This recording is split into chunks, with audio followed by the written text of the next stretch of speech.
예수께서 빌립보 가이사랴 지방에 이르러 제자들에게 물어 이르시되 사람들이 인자를 누구라 하느냐 이르되 더러는 세례 요한 더러는 엘리야 어떤 이는 에레미야나 선지자 중에 하나라 하나이다. 마태복음 16장 13절 14절. 이제 예수님께서 공생애를 시작하시고 이제 3년 반의 공생애를 시작하시고 후반기에 들어갔을 때 이 빌립보 가이사랴 지방에서 제자들에게 물어봅니다. 너 사람들이 인자를 나를 누구라 하느냐라고 했을 때 저는 이제 세례 요한하고 엘리야까지는 알고 있었거든요. 근데 예레미야 선지자를 또 이 유대 사람들은 주님을 보면서 떠올렸더라고요. 그래서 이번에 이 두 분을 한번 묵상을 해보면서 같이 나누고 싶어서 했습니다. 사실 이 직접적인 계기는요. 저랑 좀 친한 형제가 전화가 왔어요. 저녁에 전화가 와서 취업하고 진로 때문에 굉장히 고민을 많이 하더라고요. 그래서 저한테 얘기를 쭉 하면서 털어놓았습니다. 하나 가져와 봤는데 형제가 그 자신의 그런 가치나 이런 거에 대해서 굉장히 자존감이 낮아져 있는 모습을 봤거든요. 통계를 봤는데요. 1위가 행복해 보이는 지인의 SNS를 볼 때가 자존감이 많이 낮아진대요. 2위가 취업이 안 될 때, 3위가 가족의 기대에 부응 못할 때, 4위는 친구 상사와 갈등, 5위 외모. 근데 저는 이제 2, 3, 5위가 저한테 왜냐면은 형제가 저한테 전화를 하면서 끊으면서 형은 내 맘 알지라고 하더라고요. 왜냐하면 저랑 친한 형제이기 때문에 저희가 그 자존감이 가장 낮았을 때를 잘 알거든요. 그 당시에 제가 겪었던 일들을 그 형제가 다 알기 때문에 본인이 이런 저랑 거의 똑같은 비슷한 그런 어려움에 처했을 때 제가 생각이 났다고 하더라고요. 그래서 이 형제에게 좀 도움이 될 만한 말씀을 좀 봐야겠다라는 생각을 하다가 이렇게 준비를 해봤습니다. 제가 자존감이 제일 낮았을 때입니다. 이때 2012년이고요. 그때가 왜냐하면 이때가 2011년까지 직장 생활을 잘 하다가 제가 직장을 잘 적응을 못했어요. 그래서 12년 1월에 그만뒀습니다. 그리고 앞에서 공무원에 합격하신 우리 정우 형제입니다. 형부 형제님을 보면서 나도 할 수 있다 해가지고 할 수 있다 하면서 공무원 시험 준비를 이제 이때 시작을 했는데 번번이 떨어졌습니다. 뭐 면접은 가보지도 못했고요. 그냥 광속 탈락이라고 하죠. 광탈이라고 하는데 광탈을 계속하고 또 하필이면 이때 저랑 제일 친한 형제 또 친구들이 세상 친구들이 결혼을 많이 했어요. 그래서 제가 사회도 좀 보고 이때만 해도 뭐죠? 차 꾸미는 걸 뭐라고 하죠? 웨딩카를 친구들이 해주면서 너무 부럽더라고요.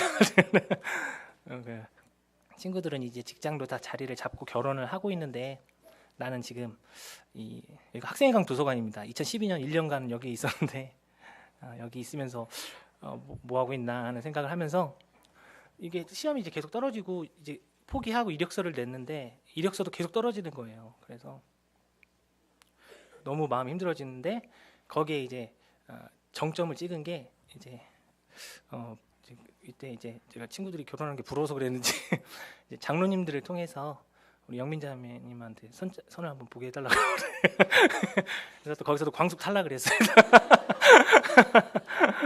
거기서 이제 정점을 딱 찍고 이제 우울증이 와버렸습니다. 나는 이제 끝났다. 모든 게 다 실패했다. 주님 저를 데려가 주세요.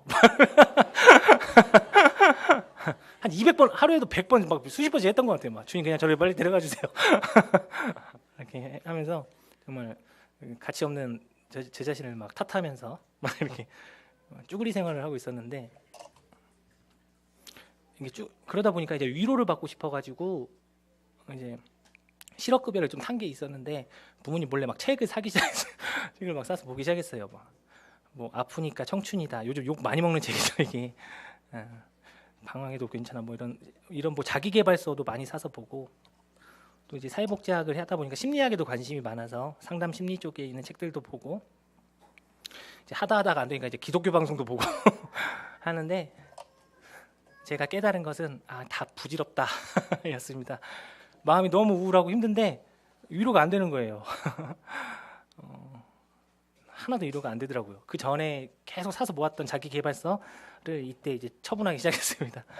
여기 알라딘이라고 아주 좋은 데가 생겨가지고 거기서 다 팔고, 특히 기독교 방송도 제가 잘 몰랐는데 많은 사람들이 모르겠어요. 왜 그런지 모르겠는데 재밌어요. 방송이 이제 여기서 말하는 기독교 방송이 이제 교파교에서 하는 기독교 방송들인데 되게 시간도 잘 가고 재밌는데 남는 게 없더라고요. 뭔가 하나님께서 성공, 뭔가 복 주시고 만사 형통케 하시고 그런 내용들 위주로 이렇게 짜여져 있지 제가 정말 위로받고 싶은 내용은 없더라고요. 여기서 이제 제가 좀 이런 세상 학문들이나 이런 것들에 대해서 좀 부질없음을 깨닫고 있었는데 이것은 이제 이거 외에 하나 깨달은 게 있어서, 이것은 이제 방금 있었던 건 2012년에 있었던 일이고 이것은 이제 2014년에 제가 이제 교육받으면서 들었던 내용인데요. 2014년에 이제 제가 이제 정신복원을 이제 그때 주님께서 보여주셔서 하게 돼서 이제 교육을 받으러 갔는데 이때 2014년이 아니고 이때는 참 2015년이었던 것 같습니다. 2015년 봄에 교육을 받았는데 세월호 참사가 2014년 4월 달에 일어났잖아요. 그때 거기에 계셨던 분이 왔어요. 거기에 그 정신과 주치의로 가셨던 분이 오셔가지고 강의를 해주셨어요. 저희 정신보건 사회복지사들한테. 내용이 뭐였냐면 그분은 이제 목포에 해경으로 군의관으로 가셨어요. 근데 그분이 전공이 정신과였기 때문에 바로 이제 진도가 가깝잖아요, 목포랑. 그러니까 나라에서 바로 보낸 거예요. 팽목항으로 가서 우리 유족들을 좀 위로를 해주고 그런 치료를 좀 해줘라 해가지고 바로 보내서 바로 파견을 나가셨는데 거기서 이제 본 것들을 얘기를 해주시더라고요. 우선은 우리나라에서 이렇게 대규모 참사가 난 뒤에 국가적으로 이런 심리 트라우마나 외상 후 스트레스 장애를 위해서 이렇게 심리팀을 꾸려서 상담팀을 꾸려서 운영한 게 처음이래요.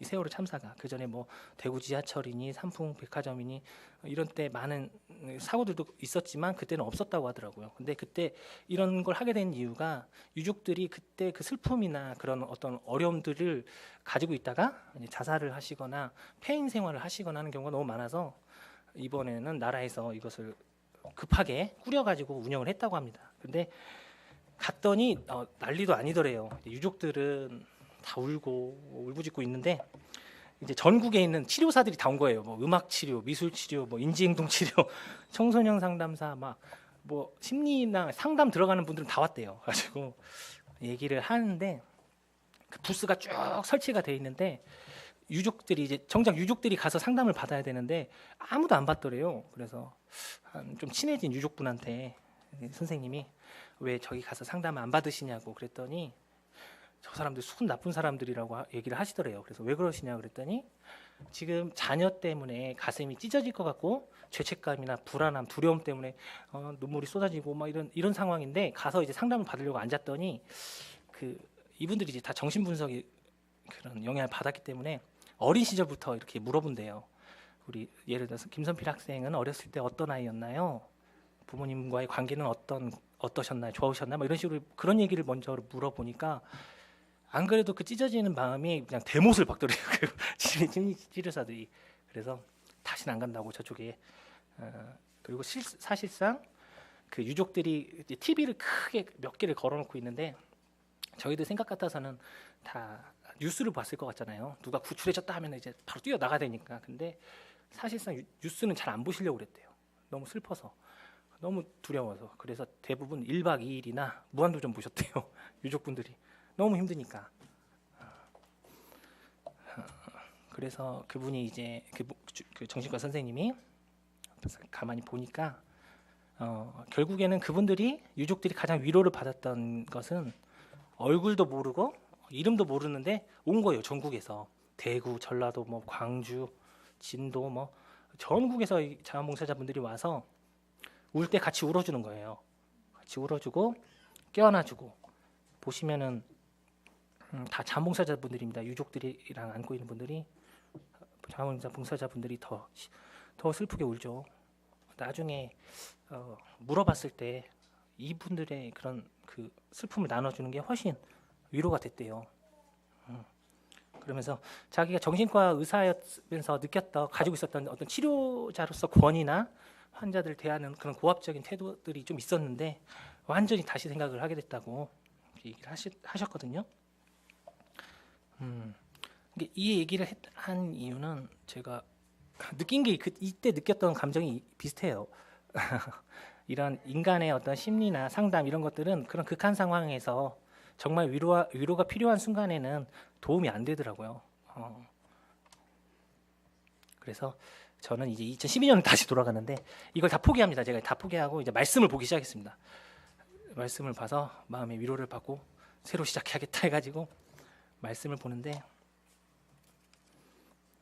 박건식 형제님께서 그때 캠프 전에 주일날 오셔서 말씀하셨을 때 언급하셨는데 그때 성도들이 고난을 당할 때에 그 취해야 될 행동이나 태도에 대해서 얘기하시면서 이제 욥을 얘기하셨었고 그때 요셉을 얘기하셨었고 다니엘을 또 얘기하셨었습니다. 그러면서 마지막을 제가 적어놨어요. 너무 좋아서 고난과 어려움 속에서도 하나님의 주권 속에서 하나님을 인정하고 하나님을 찬양해야 할 것입니다. 하나님을 원망하고 불평하는 것은 성도의 자세가 아닙니다. 사실 이 세 분은 성경을 보면은 원망했다는 내용이 안 나오잖아요. 극한 상황에서 정말 누구도 의지할 수 없는 상황에서도 하나님을 끝까지 부인하지 않고 원망하지 않았는데 이분들이 저에게는 위로가 되지 않았어요.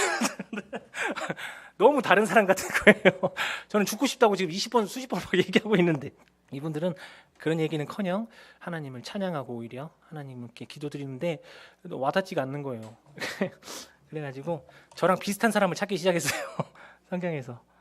그래서 찾은 분들입니다. 모세, 엘리야, 그리고 베드로입니다. 혹시 공통점이 뭐인지 아세요? 근데 이 세 분이 공통점이 굉장히 많더라고요. 제가 나중에 묵상을 하면서 찾았는데 우선은 세 분 다 죽고 싶다고 한 번씩 했습니다. 먼저 앞에 보면은 민수기 11장 15절에서 모세가 제가 읽을게요. 주께서 내게 이같이 행하실진대 구하옵나니 내게 은혜를 베푸사 즉시 나를 죽여 내가 고난 당함을 내가 보지 않게 하옵소서.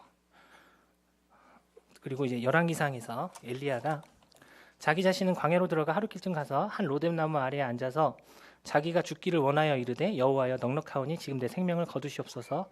나는 내 조상들보다 낫지 못하니이다. 근데 이 말씀이 너무 위로가 되는 거예요. 저도 죽고 싶다고 하는데 이렇게 너무 대단한 분들이잖아요. 저는 사실 뭐 발끝에 그만도 못한 자인데 세 분의 공통점이 이 세 분의 공통점을 찾다 보니까 성경 역사를 통틀어서 기적과 이적이 정말 많이 일어나는데 그게 계속 일어난 건 아니었더라고요. 딱 세 시기에 거의 중점적으로 일어납니다. 보니까 모세 시대, 모세가 주인공이었던 시대, 그리고 엘리야가 앞서 있던 시대, 그리고 베드로, 예수님과 베드로, 모세와 여호수아, 엘리야와 엘리사, 예수님과 그 12사도 시대 때 대부분의 성경에 나와 있는 기적들이 그때 이루어졌더라고요. 하나님의 역사가 가장 큰 시기에 계셨던 분들이잖아요. 근데 왜 죽고 싶다고 했을까? 그 엄청난 기적들을 다 보셨는데 그러면서 좀 뭔가 이 세 분들을 통해서 위로를 받았다고 해야 되나요? 이런 분들도 이렇게 힘드셨구나 이렇게 생각을 했습니다.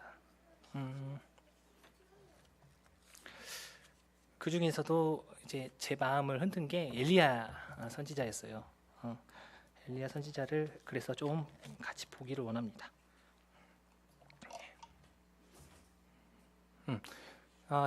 근데 주님께서 변화산에서 두 명을 같이 계시잖아요. 셋이 세 제자와 받고 모세와 엘리야가 이제 주님 곁에 있었는데 항상 궁금했거든요.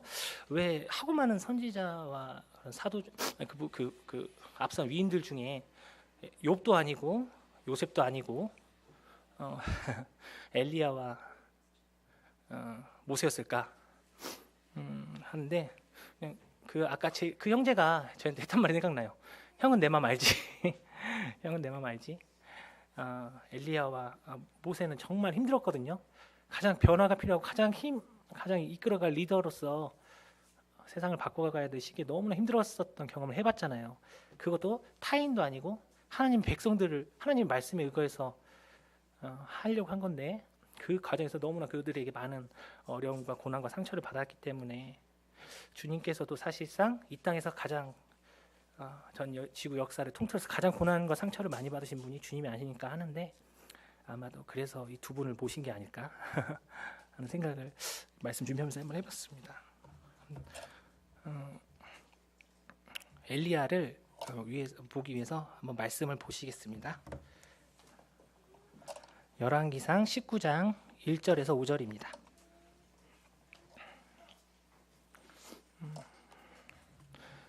엘리야의 낙심에 대해서 나와 있는 구절인데요. 제가 읽겠습니다. 아합이 엘리야가 행한 모든 일과 그가 어떻게 모든 선지자를 칼로 죽였는지를 이세벨에게 말하니 이세벨이 사신을 엘리야에게 보내어 이르되 내가 내일 이맘때에는 반드시 내 생명을 저 사람들 중 한 사람의 생명과 같게 하리라. 그렇게 하지 아니하면 신들이 내게 벌 위에 벌을 내림이 마땅하니라 한지라. 그가 이 형편을 보고 일어나 자기의 생명을 위해 도망하여 유다에 속한 브엘세바에 이르러 자기 사환을 그곳에 머물게 하고 자기 자신은 광야로 들어가 하루길쯤 가서 한 로뎀나무 아래에 앉아서 자기가 죽기를 원하여 이르되 여호와여 넉넉하오니 지금 내 생명을 거두시옵소서. 나는 내 조상들보다 낫지 못하니이다 하고 로뎀나무 아래에 누워 자더니 천사가 그를 어루만지며 그에게 이르되 일어나서 먹으라 하는지라. 6절부터입니다. 본즉 머리맡에 숯불에 구운 떡과 한 병 물이 있더라. 이에 먹고 마시고 다시 누웠더니 여호와의 천사가 또다시 와서 어루만지며 이르되 일어나 먹으라. 내가 갈 길을 다 가지 못할까 하노라 하는지라. 이에 일어나 먹고 마시고 그 음식물의 힘을 의지하여 40주 40야를 가서 하나님의 산 호렙에 이르니라. 엘리야가 그곳 굴에 들어가 거기서 머물더니 여호와의 말씀이 그에게 임하여 이르시되 엘리야야 내가 어찌하여 여기 있느냐. 그가 대답하되 내가 만군의 하나님 여호와께 열심히 유별하오니 이는 이스라엘 자손이 주의 언약을 버리고 주의 제단을 헐며 칼로 주의 선지자들을 죽였음이오며 오직 나만 남았거늘 그들이 내 생명을 찾아 빼앗으려 하나이다.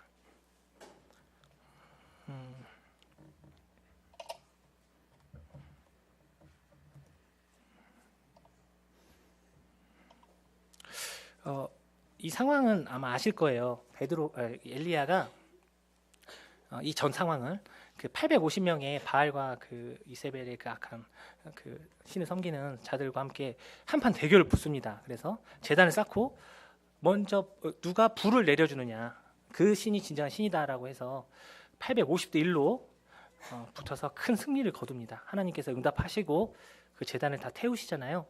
그 놀라운 경험을 하게 되는데 또 이어서 3년 반인가요? 가뭄이었다가 엘리야의 기도를 들으시고 하나님께서 또 비구름을 주셔가지고 비가 내립니다. 이런 엄청난 기적들을 행한 다음에 일어난 일이에요. 이 사실을 듣고 850명의 아시다시피 그 선지자들을 죽이잖아요. 엘리야가 이세벨이 자기의 사환을 시켜가지고 엘리야에게 전하게 합니다. 사신을 시켜서 네가 그 850명을 죽인 것처럼 내일은 네 몸이 내가 그 시체처럼 될 것이다 라고 경고를 했는데 여기서 좀 너무 의아한 게 엘리야가 사실은 성경을 통해서 봐도 정말 용기 있는 사람이잖아요.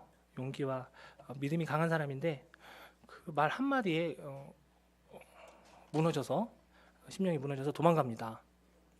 사환 하나만 데리고 도망가서 아시다시피 유명한 그 로뎀나무 아래서 누워서 아까 읽었던 말씀처럼 여호와 하나님께 죽여달라고 자신을 이렇게 얘기를 하더라고요. 왜 그랬을까라는 생각이 많이 들었는데요. 그래서 주석이나 이런 성경 그런 강해서들을 좀 찾아봤는데 열왕기 상하는 히브리어로 쓰여 있대요. 그래서 세페르 몰라킴이라고도 읽는데 19장 3절에서 보면은 그가 이 형편을 보고 일어나 자기의 생명을 위해 도망하여 유다에 속한 브엘세바에 이르러 자기의 사환을 그곳에 머물게 하고 엘리야가 이제 그 850명의 선지자들을 그 악한 자들을 무찌르고 또 비를 내리게 한 다음에 아합과 그 이세벨에게 그 협박을 듣고 나서 나온 말씀인데 이 형편을 보고라는 이 단어가 히브리어로는 라라고 합니다. 보시면은 이 라라고 하는데요. 이 형편을 보고는 숙고하다, 조망하다, 번민하다라는 뜻이래요. 열왕기 상하가 히브리어로 써있기 때문에 이 라라는 단어를 쓰셨는데 하나님께서 이게 엘리야는 본 거죠. 이게 저는 단순히 이전에는 자기 생명이 위협을 받으니까 도망갔다라고 생각을 했는데 여기서는 숙고하고 조망하고 번민했대요. 이것 봐라, 이것 봐라라고 생각한 것 같아요. 이게 뭐지? 이 되어가는 상황이 이게 뭐지? 하고 생각을 한 것 같아요. 분명히 850명의 선지자들을 무찔렀고 또 그 비구름까지 내리게 하셨는데 변화가 없는 거예요. 이 땅에 이스라엘 백성들도 뭐 돌아오는 것 같지도 않고 아합도 뭐 뉘우치는 기색도 없고 도리어 이 악한 여자 이세벨은 기세가 등등해서 자기를 죽이려고 하고 이게 뭐지? 라고 생각을 한 것 같습니다. 그리고 보시면 자기 생명에서 생명이 히브리어로 네피쉬라고 해서 신념 체계라는 뜻이고요. 도망이라는 말도 도망은 에라크라고 해서 손 털었다라는 뜻이래요. 손을 딱 털어버리다. 한마디로 연결해서 보면 이게 뭐지? 이게 아닌데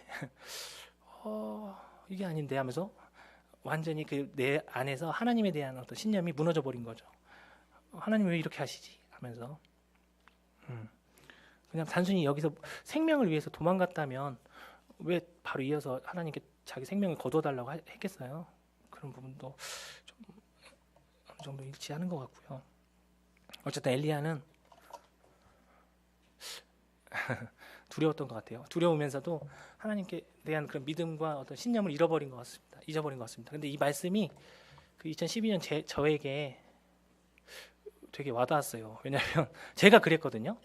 제 안에서 정말 엘리야하고는 비교도 안 되죠. 엘리야는 뭐 하나님의 명령대로 하나님의 일을 한 거지만 저는 그냥 제 앞가림이 안 돼가지고 지금 완전히 낙심해 있었는데 그 안에 제 마음에 하나님이 들에 난 풀도 뭐 하늘에 난 새도 먹이신다고 했는데 나는 왜 이게 뭐지 하면서 엘리야와 똑같은 생각을 하고 있는 걸 봤어요. 제가 물론 비교도 안 되는 정말 어리석은 자이지만 그러면서 이 말씀이 와닿았습니다. 그래서 엘리야가 어떻게 되는지가 궁금하더라고요. 19장 4절에서 엘리야가 자기 자신은 광야로 들어가 하루길쯤 가서 한 로뎀나무 아래에 앉아서 자기가 죽기를 원하여 이르되 여호와여 넉넉하오니 지금 내 생명을 거두시옵소서. 나는 내 조상들보다 낫지 못하니이다. 여호와 하나님 앞에서 열심히 특심이었다고 엘리야가 자기를 소개를 하잖아요. 아마도 엘리야는 아까 말했던 욥이나 요셉이나 다니엘 아직 아니구나. 이런 조상들처럼 당당하게 그 믿음의 대열에 서고 싶었나 봐요. 하나님 앞에서 정말 거룩한 욕심이죠. 면류관을 보고 달려가는 그런 어떤 것처럼. 근데 이게 뭐지라는 생각에 완전히 이렇게 무너져 내린 것 같습니다. 근데 이거에 대해서 하나님께서 어떻게 하셨는지를 보니까 감사가 되더라고요. 아시다시피 천사를 보내십니다. 그것도 2번이나 보내셔서 19장 5절에 로뎀나무 아래 누워 자더니 천사가 그를 어루만지며 그에게 이르되 일어나서 먹으라 하는지라. 발로 차지도 않아서 저 같으면 가가지고 뒤통수를 정신 차려 씨. 네가 이럴 때야 씨 하면서 할 것 같은데 하나님은 얼마나 은혜가 많으신지 어루만졌다. 마사지를 해준 것 같아요. 어깨를 주물러 주지 않았을까? 그런 생각도 해보고 7절에서도 또 그리고 이제 먹을 걸 주죠. 또 7절에서도 와서 또 어루만지면서 이 엘리야에게 힘을 실어주는 것을 봅니다. 그 위대한 존재인 천사가 와가지고 천한 인간에게 와서 이렇게 하는 걸 보고요. 그래서 아시다시피 엘리야는 호렙산으로 갑니다. 하나님의 말씀대로. 그래서 40주야를 걸어서 호렙산으로 가서 호렙산은 아시다시피 모세하고도 겹치는데 모세가 불타는 떨기나무를 본 산이고 거기서 하나님을 만난 산이고 또 십계명을 받은 산인데 거기서 엘리야가 하나님을 음성을 듣게 됩니다. 처음에는 바람, 지진, 뭐 이제 불 하면서 표정이 굉장히 리얼해서 얼마나 무서웠을까. 그 세밀한 음성이 들리죠. 하나님의 어째 내가 여기 있느냐라고 엘리야를 부드럽게 속삭이듯이 부르시는 하나님의 음성이 결국엔 엘리야를 회복시키시는 걸 봅니다. 감사가 됐어요. 저 같은 자도 하나님께서 엘리야를 보면서 힘을 좀 얻었는데 나도 회복시켜 주시지 않을까 하나님께서. 근데 그때 봤던 성경 주석이나 그 강해서 중에 저에게 와닿았던 것은 엘리야의 생애에 있어서 이러한 경험은 낙담과 시리에 대한 좋은 경고이다. 엘리야의 씁쓸한 태도가 그의 사역을 단축시킨 것 같다. 낙심에 대한 가장 좋은 해결 방법은 이사야 40장 31절의 말씀대로 여호와를 기다리는 것이다. 그 오렌 위어스비라는 목사님이 한 말인데요, 강해인데요. 그래서 찾아봤습니다. 너무 유명한 말씀이더라고요. 이사야 40장 31절 이 위에 부분 한번 읽어볼까요? 성도님들 같이요. 시작.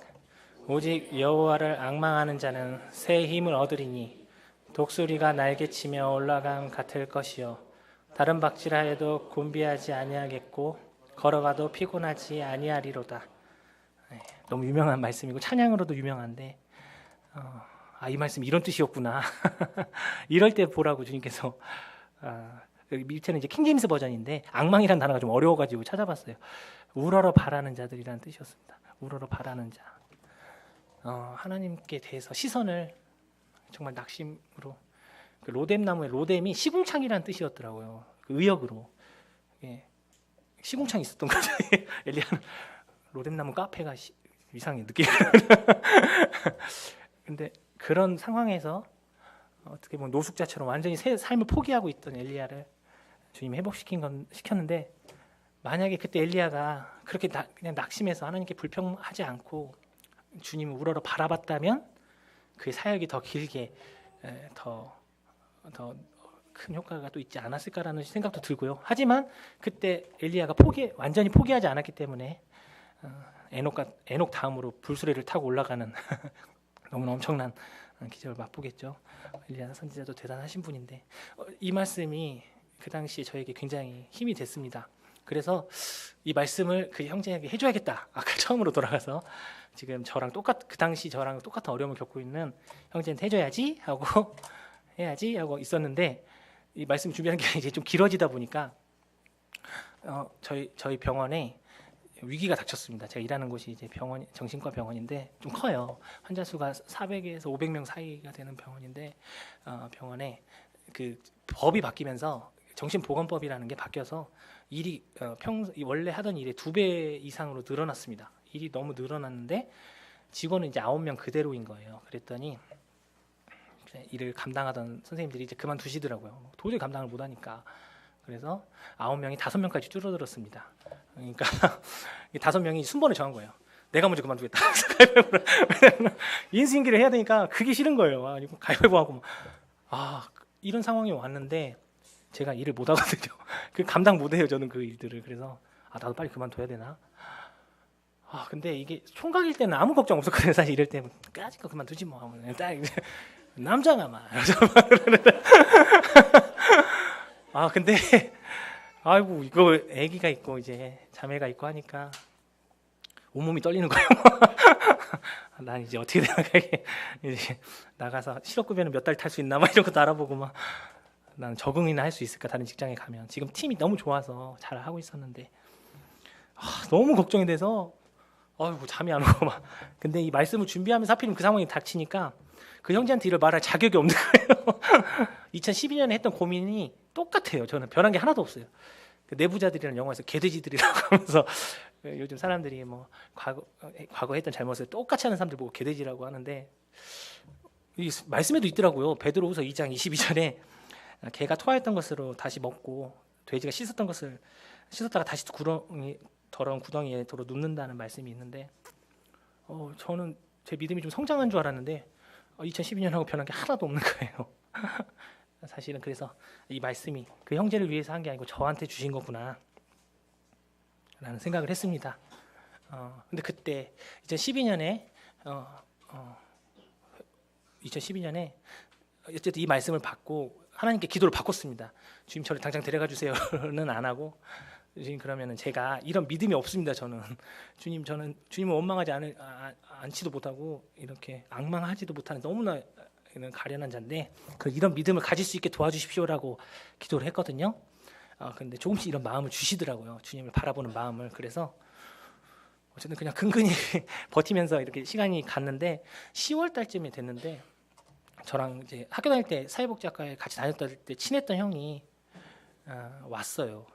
서울에서 세이브 더 칠드런이라고 하는 꽤 알아주는 기관에서 일하다가 갑자기 그만두고 와서는 정신보건 수련을 해야겠다고 하고 와서 도서관에 왔는데 저를 본 거예요. 학생회관 하필 온 도서관이 또 그 학생회관 도서관이었어요. 그래가지고 저를 보고는 너 여기서 뭐 하고 있냐? 그래서 실은 일 그만두고 공무원 시험 준비했는데 안 돼가지고 지금 낙심해 있다라고 솔직하게 얘기를 했더니 그럼 네 머리로 공무원 되겠냐고. 그래서 당연히 안 되지 하면서 나랑 같이 정신보건 사회복지사 하자 이렇게 하는데 그냥 그 같이 하자라는 말이 주님께서 내 앞길을 보여주시는구나라는 생각이 들더라고요. 너무 감사하더라고요. 그래서 그때부터 열심히 준비를 했죠. 우울증도 확 날아가고 이게 감사가 되는데 근데 지금 다시 그 상황이 오니까 똑같아요. 저는 변한 게 없는데 다시 이 말씀을 보면서 그때를 떠올리면서 주님께 기도를 하고 있습니다. 주님 저를 다시 이 믿음을 회복시켜 주십시오라고 했는데 그게 이제 6월 달이었어요. 그런 상황이 6월에서 7월 초였는데 그 9명 중에 2명이 다시 돌아왔어요. 나갔다가 다시 돌아왔어요. 그리고 지금 7명이 다시 일을 하고 있고 새로운 직원도 1명 뽑고 해서 8명이 하고 있는데 모르겠습니다. 지금 뭐 간신히 버티고 있는 느낌인데요. 어쨌든 좀 많이 안정은 됐어요. 병원이. 주님께 감사가 되고요. 야근하고 일찍은 계속 늘어나게 됐는데 시간이 없어서 좀 짧게 예레미야는 짧게 해야 될 것 같습니다. 예레미야서는 까지 해야 돼서 짧게 제가 읽겠습니다. 이제 예레미야로 넘어가겠습니다. 예레미야 선지자로 10장 19절에서 21절, 20장 7절 10절인데요. 10장에서 슬프다 내 상처여 내가 중상을 당하였도다. 그러나 내가 말하노라 이는 참으로 고난이라 내가 참아야 하리로다. 내 장막이 무너지고 나의 모든 줄이 끊어졌으며 내 자녀가 나를 떠나가고 있지 아니하니 내 장막을 세울 자와 내 휘장을 칠 자가 다시 없도다. 목자들은 어리석어 여호와를 찾지 아니하므로 형통하지 못하며 그 모든 양떼는 흩어졌도다. 20장입니다. 여호와여 주께서 나를 권유하심으로 내가 그 권유를 받아싸우며 주께서 나보다 강하사 이기셨으므로 내가 조롱거리가 되니 사람마다 종일토록 나를 조롱하나이다. 내가 말할 때마다 외치며 파멸과 멸망을 선포하므로 여호와의 말씀으로 말미암아 내가 종일토록 치욕과 모욕거리가 됨이니이다. 내가 다시는 여호와를 선포하지 아니하며 그의 이름으로 말하지 아니하리라 하면 나의 마음이 불붙는 것 같아서 골수에 사무치니 답답하여 견딜 수 없나이다. 나는 무리의 비방과 사방이 두려워함을 들었나이다. 그들이 이르기를 고소하라 우리도 고소하리라 하며 내 친한 벗도 다 내가 실족하기를 기다리며 그가 혹시 유혹을 받게 되면 우리가 그를 이겨 우리 원수를 갚고자 하나이다. 아까 처음에 봤던 예레미야 유대인들이 예수님을 떠올리면서 엘리야와 예레미야를 본 것이 궁금해서 예레미야 선지자에 대해서 묵상을 하면서 봤는데 예레미야 선지자가 정말 대단한 분 같아요. 너무나 많은 상처와 고난이 있으셨더라고요. 우선은 이름의 뜻은 여호와께서 임명하신 자라는 뜻이고요. 활동 시기는 40년입니다. BC 625에서 585년. 왕이 한 4명 정도가 바뀌었고요. 하나님을 섬겼던 요시야 왕, 하나님께로 다시 돌이켰던 왕이었죠. 이때 시작을 했고 마지막 유대의 왕이죠. 이스라엘은 그 전에 멸망하고 유다만 남았는데 유다의 마지막 왕인 시드기야 왕까지 활동을 합니다. 그리고 몰랐는데 혈통이 제사장의 혈통이었고 10대 때 사역에 임하도록 부름을 받았대요. 어떤 강에서는 12살이라고도 하고 되게 어렸을 때 하나님께서 부르셨더라고요. 그리고 이 4번이 중요한데 하나님께서 결혼하여 아이를 낳지 말라고 명령한 성경에 나오는 유일한 사람입니다. 왜 눈물의 선지자였는지 알 것 같아요. 하나님께서 저에게 이런 명령하면 저 울었을 것 같아요. 근데 이 명령하신 것은 아시다시피 바빌론에게 이 유대가 멸망해서 남녀노소가 모두 죽임을 당하고 멸절당하는 그런 위기에 있기 때문에 하나님께서 그걸 깨닫게 하시기 위해서 유다 백성들에게 예레미야에게 결혼하지 말라고 했죠. 아이도 낳지 말고. 그래서 봤는데요. 짧게 죄송합니다. 요약해서 말씀드리면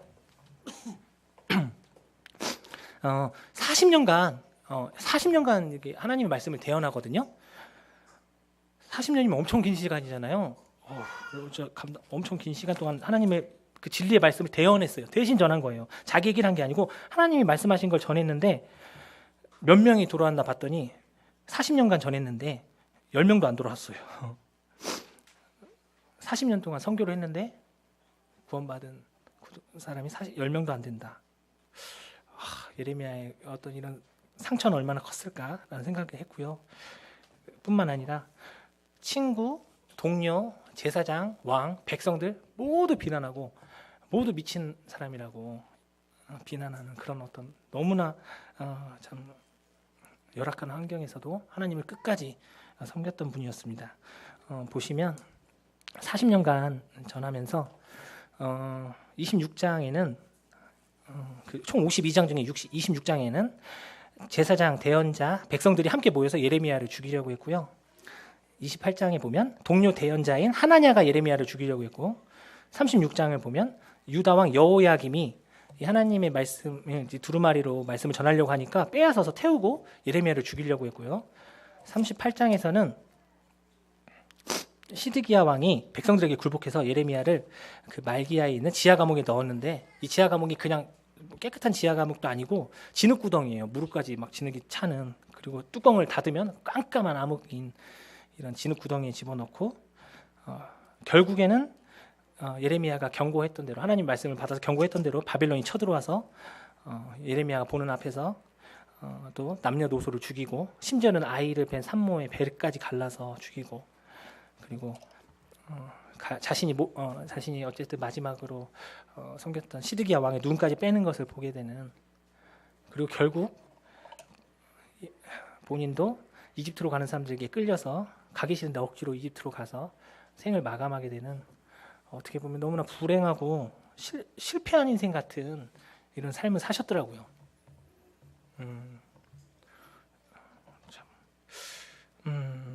왜 이런 과정을 겪게 하셨을까 하나님께서 예레미야에게 라는 생각을 해봤는데요. 이런 과정에서 예레미야가 이제 하나님께 드린 말씀인데 예레미야 10장 19절에 슬프다 내 상처여 내가 중상을 당하였도다 그러나 내가 말하노라 이는 참으로 고난이라 내가 참아야 하리로다. 아무리 하나님의 말씀을 진리의 말씀을 대언하고 해도 사람들이 받아들이질 않는 거예요. 40년을 전했는데 얼마나 상처가 컸겠어요.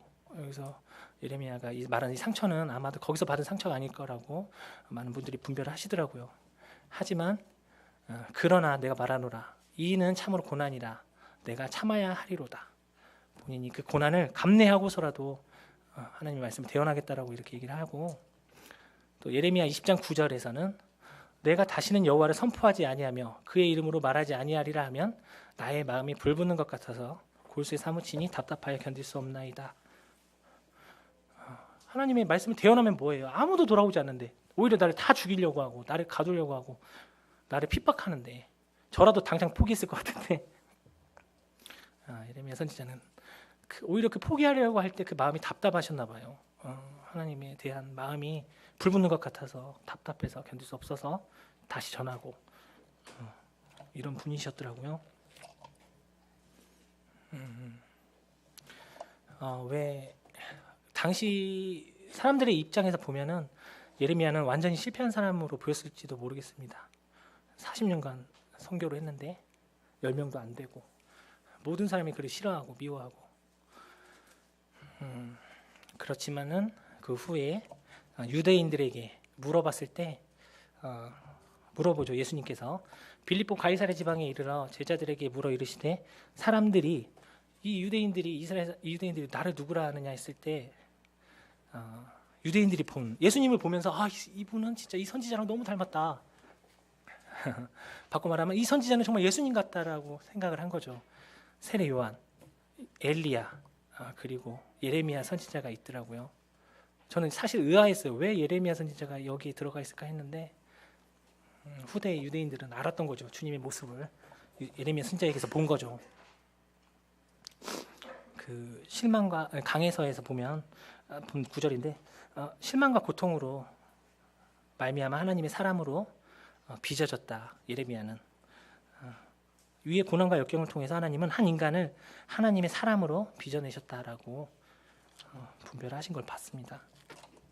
근데 저는 이걸 보면서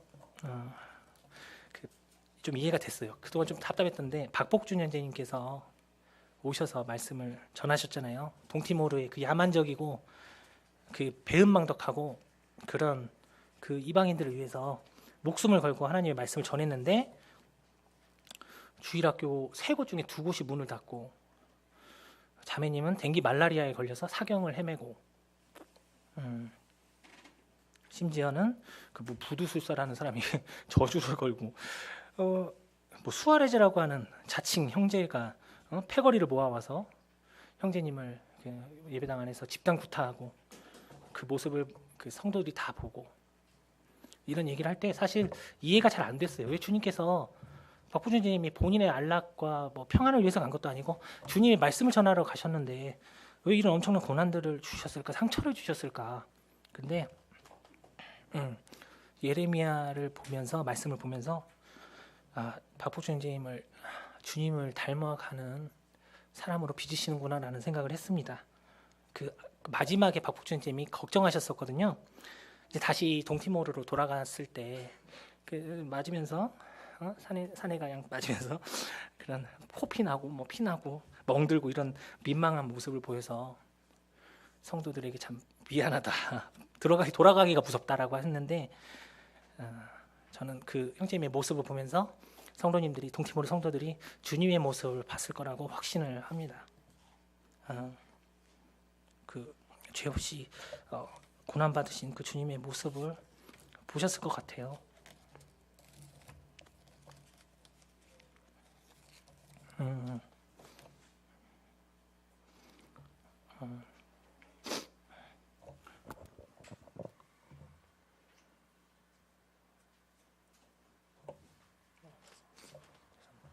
네, 사실상 이 땅에서 가장 애가 끓고 가장 답답하셨던 분은 예레미야도 아니고 엘리야도 아니고 주님이셨을 것 같습니다.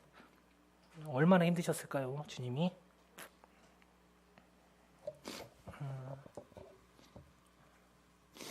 근데 이런 상황에서 저는 앞 먹거리 때문에 낙심하고 있고 낙담하고 있고 있는 모습이 너무 부끄럽더라고요.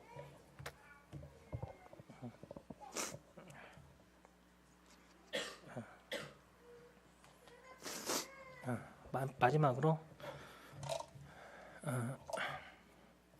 오늘날 저희 세대는 에녹과 엘리야를 이어서 죽음을 보지 않고 주님께로 갈 수 있는 가장 유력한 세대입니다.